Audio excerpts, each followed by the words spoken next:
मिलता है वो तो अलग की बात है, लेकिन विशेष रूप से जो हमारा कैंप में लगाव हो जाता है 5 दिन के अंदर, ये दोस्ती फिर लाइफ टाइम चलती रहती है कि हम 5 दिन ऐसे संस्था से जुड़े हुए हैं जहाँ से कुछ ना कुछ लगातार हमको सीखने को मिल रहा है।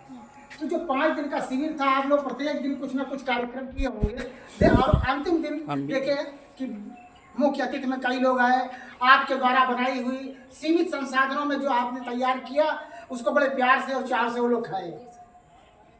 जो आपकी व्यवस्थाएं थी उन व्यवस्थाओं का जायजा किया, जो आपने अपनी तैयारियां की थी उन तैयारियों को उन्होंने देखा, अच्छे से निरीक्षण किया और आपको अपना प्रथम द्वितीय जो भी आया हो तो उनके बारे में जानकारी दी। तो ये तो हम सर्टिफिकेट तो देते हैं, लेकिन साथ साथ आपके व्यक्तित्व का विकास भी, जो आपके व्यक्तित्व का विकास है वो विकास संपन्न होता है कार्यक्रमों के द्वारा। अगर आप जो है सर्टिफिकेट की प्रक्रिया में जाएंगे, जैसे बहुत लोग था झूठ बोल दिए कि हमको जाना है टेस्ट में, 2 घंटे टेस्ट के लिए छुट्टी लिए, 3 घंटे गायब हुए, ठीक है। तो आप सर्टिफिकेट मिलना अलग की बात है, लेकिन आपके वो व्यक्तित्व में वो चीजें दिखनी चाहिए, जो चीजें अपनाई जा रही हैं और व्यक्तित्व में दिखनी चाहिए। अभी आप कहीं जाके बताएंगे कि हमने जो है 5 दिवसीय रोवर्स रेंजर्स का कोर्स कर रखा है, तो तुरंत अगर कोई जानकार कुछ पूछा तो उसके बारे में निश्चित है कि आप नहीं बता पाएंगे। लेकिन जब आप शिविर किए हुए हैं तो उसके बारे में तत्काल बता दें कि हाँ ऐसा हुआ था, और अंतिम दिन हमें माला पहनाकर हमारा विदाई किया गया और हमको शपथ दिलाई गई थी। तो ये सब चीजें हमको जब हम शिविर से जुड़ते हैं तब हमको जानकारी प्राप्त होती है।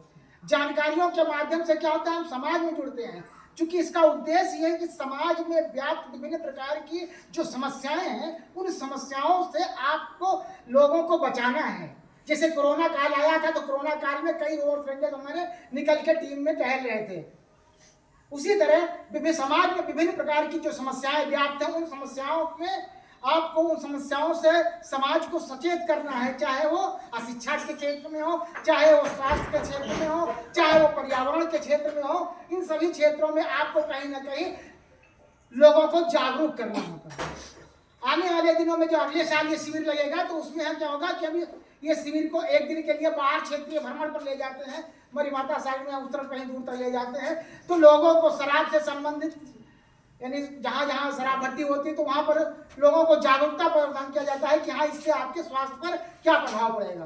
तो ये सब चीजें आप लोग 5 दिन के शिविर में सीखने को अवसर मिला है कि उस अवसर के माध्यम से कहीं आप अपने को अच्छे से बता सकते हैं, अच्छे से आप अपना विभिन्न जो बातें सिखाई गई हैं उन बातों को वहाँ समझा सकते हैं, बता सकते हैं और अगले वर्ष के लिए अपनी तैयारी कर सकते हैं। अगले वर्ष का कार्यक्रम जो है जिसे हम निपुण का कार्यक्रम कहते हैं, निपुण कहते हैं, अभी तो ये प्रवेश का कार्यक्रम कह सकते हैं जो पहले साल में है, तो अगले साल निपुण होगा तो उसमें भी सब यही सब व्यवस्थाएं की जाएंगी, लेकिन उसकी शुरुआत जुलाई के लास्ट से ही प्रक्रियाएं प्रारंभ हो जाएंगी। तो इस बात को भी ध्यान रखना होगा। आप जो है जुलाई लास्ट से ही आवेदन फॉर्म मुझसे प्राप्त कर सकते हैं और मेरा आशीर्वाद सदैव आपके साथ है। आप सभी लोग स्वस्थ रहें, मस्त रहें और मुस्कुराते रहें। बहुत बहुत धन्यवाद। एक साथ हाथों पर, लेट्स गो।